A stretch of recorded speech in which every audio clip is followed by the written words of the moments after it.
panitia pelaksana beserta Bapak Ibu peserta di samping kanan saya.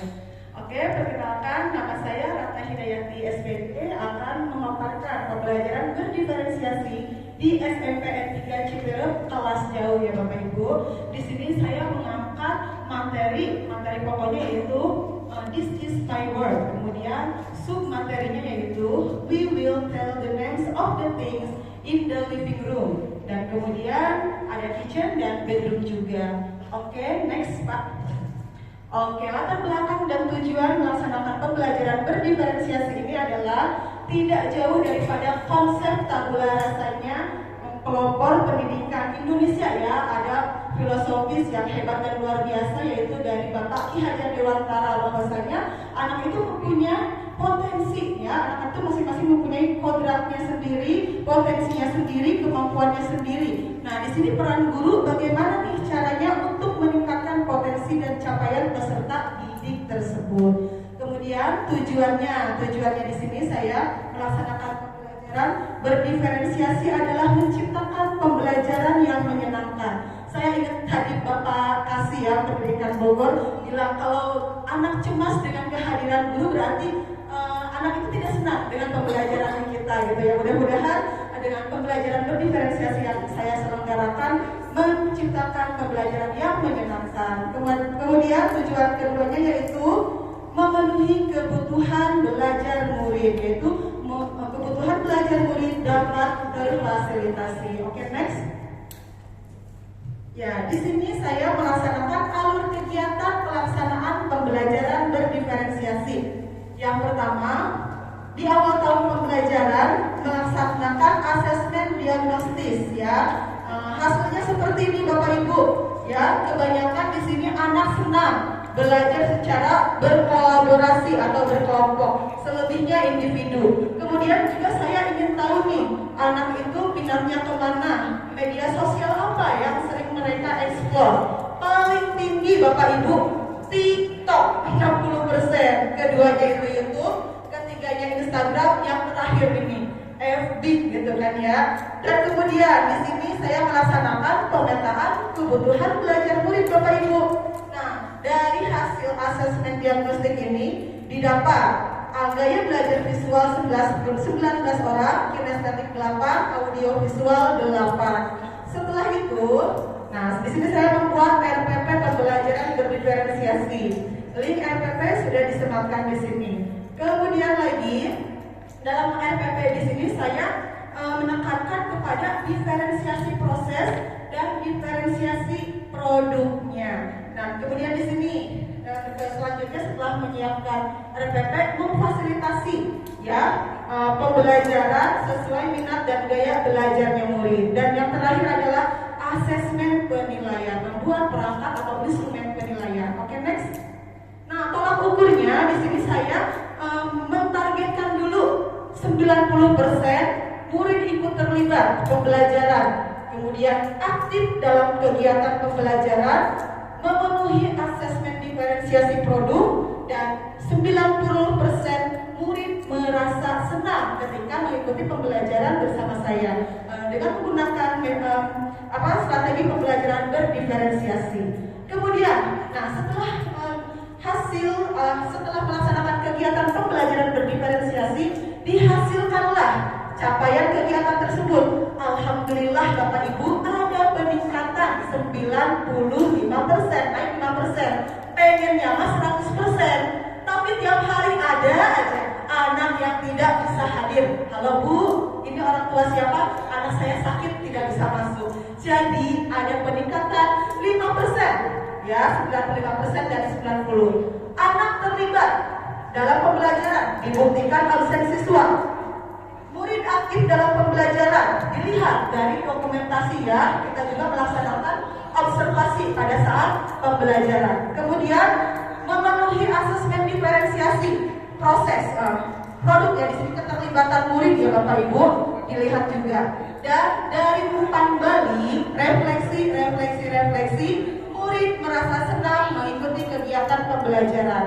Dan kemudian dihasilkanlah dari serangkaian kegiatan tersebut kesimpulan bahwasanya pembelajaran berdiferensiasi menyenangkan dan mampu memenuhi kebutuhan belajar murid. Seperti sudah target mencapai tujuan tadi yang sudah disampaikan. Oke, next. Nah, ini adalah dokumentasi kegiatannya ya Bapak Ibu. Di diferensiasi proses, anak silakan memproses pemahamannya secara visual atau gambar, mengoleksi sebanyak mungkin benda-benda yang sesuai dengan materi. Yang tadi itu adalah in the living room. Kemudian dia bagi kinestetik. Kinestetik di sini silakan kamu proses pemahaman kamu melalui apa nih? Dia milihnya game. Kemudian di sini ada yang audio visual, mereka bikin konten TikTok. Nah, ini produknya diferensiasi gambar, diferensiasi produk ada TikTok, diferensiasi yang kinestetiknya dia mendemonstrasikan pemahamannya melalui game tentang kata. Rencana yang akan datang yaitu dukungan fasilitas untuk media pembelajaran di kelas, karena kan kami ini kelas jauh serba fasilitasnya serba terbatas. Untuk dukungan Infokus itu Bapak Ibu mohon maaf belum ada. Itu saja, sekian yang bisa saya sampaikan. Wassalamualaikum warahmatullahi wabarakatuh. Baik, kepada Dewan Juri kedua diberi kesempatan untuk bertanya terlebih dahulu. Baik, terima kasih Ibu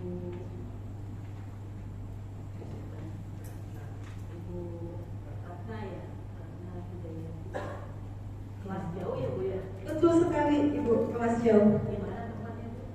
Letaknya itu di SD Negeri Lewi Nutuk 3. Jadi jamnya itu mulainya dari jam 1 siang. Seperti itu Ibu. Jadi kita itu numpang untuk minjem audio pun agak kesulitan. Kalau minjem itu kayaknya serba salah. Untuk Infokus juga penuh dengan pertimbangan, sekalinya ada, mungkin ada, tapi kondisi tertentu sekalinya tidak ada, udah kita bingung kerepotan. Jadi itulah gambaran dari SMPN 3 kelas jauh ini Ibu.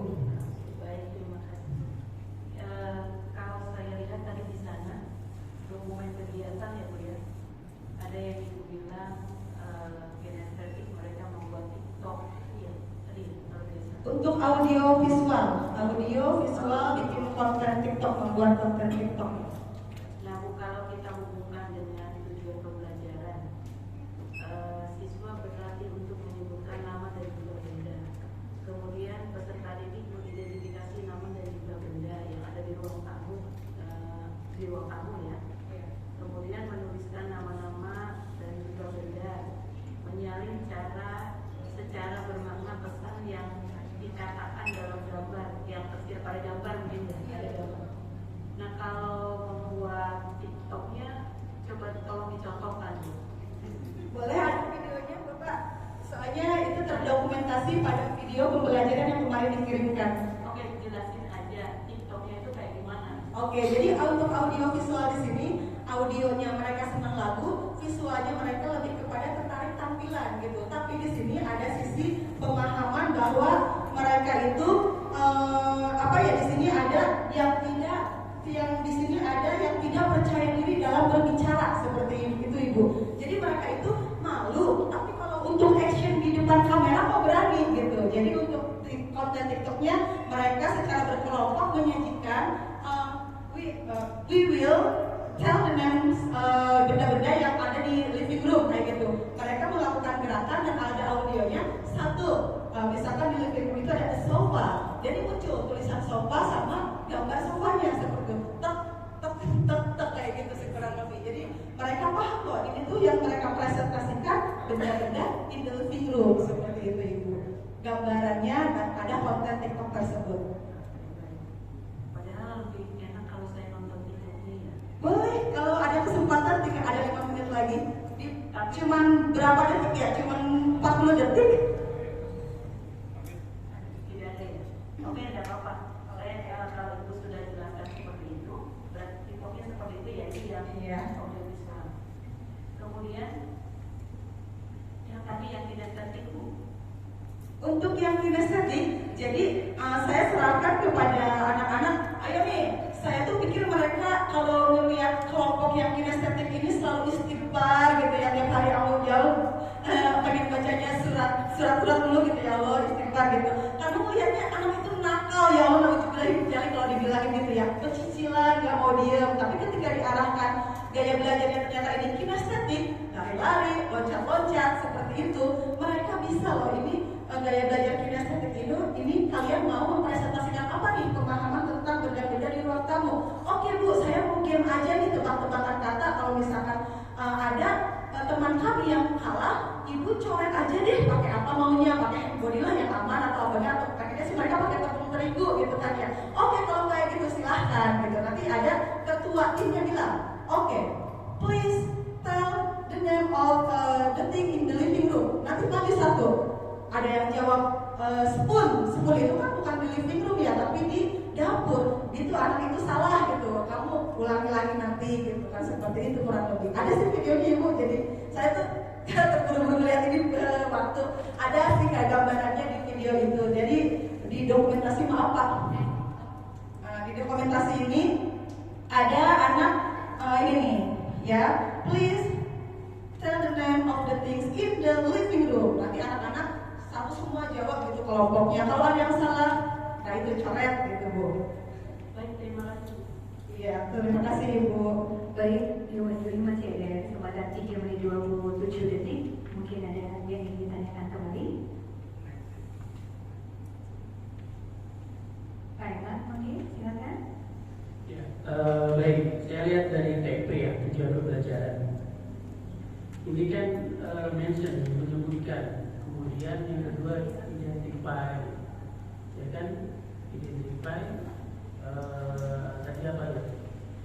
The name of the thing in the living room. Identify, mention, kemudian write, menuliskan. Kemudian kok ini ada kopi juga yang menyalin ya. Ini ada 4 TP. Kalau lihat dari TP-nya, ini masih tadi kita kaitkan dengan pembelajaran yang hot. Karena begini, sering terjebak, kita sering menulis soal yang hot, tetapi proses pembelajarannya tidak hot. Ini tidak tepat juga. Jadi TP-nya itu harus hot, proses pembelajarannya hot, kemudian asesmennya hot juga. Nah, kalau di proses pembelajaran, saya melihat ini di kegiatan intinya ada experimenting. Di sini critical thinking dan kerjasama gitu.